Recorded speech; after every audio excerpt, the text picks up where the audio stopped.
Doge lost a crucial support level. If that sounds interesting to you, make sure to continue watching this video.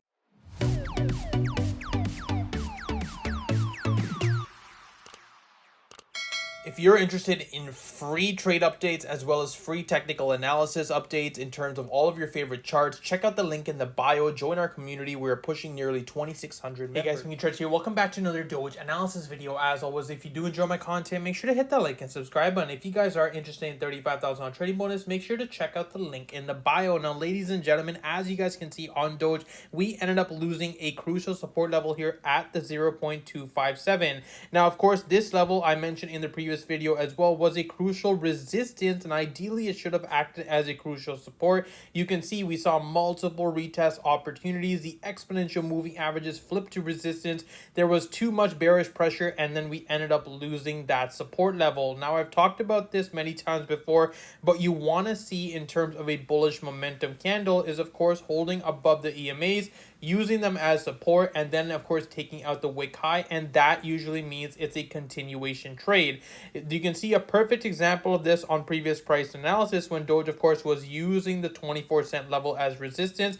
You can see the same sort of situation. We were using the EMAs as support. We took out the previous wick high. Then of course we saw this massive bullish engulfing candle. Now, looking at Doge in general on the 4-hour interval, you can see, of course, the bulls did manage to hit the weekly resistance at 0.282. We did see a nice move towards the upside, but again, the bulls had to actually hold that level as support before we saw the continuation to 34 cents.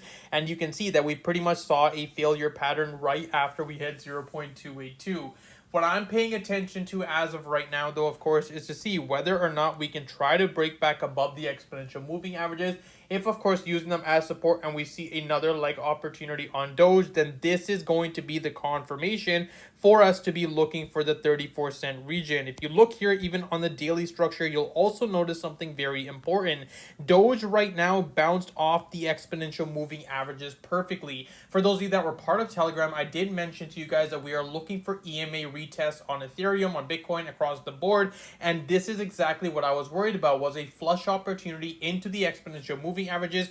But again, it does not mean that Doge is in a bearish moveset overall. It does not mean that Doge is in the bear market. It simply means the fact that we had a massive run up on Doge from all the way down here around 17 cents, that we were bound to get a corrective move. Now, of course, bulls need to try to come back in terms of the EMAs, hold them as support, and then, of course, look for the next leg opportunity. And then you can start seeing that although the W formation was complete, the next formation on Doge is that 34-cent region. If the bulls can hold above the EMAs and, of course, break above the resistance once again at the wick high, then we are heavily focusing on that 34-cent region for our main take profit zone. Of course, I will keep you guys posted in Telegram. But that's pretty much all I have for you guys today. As always, if you do enjoy my content, make sure to hit the like and subscribe button. If you guys are interested in 35,000 trading bonus, make sure to like bio. Pick that one.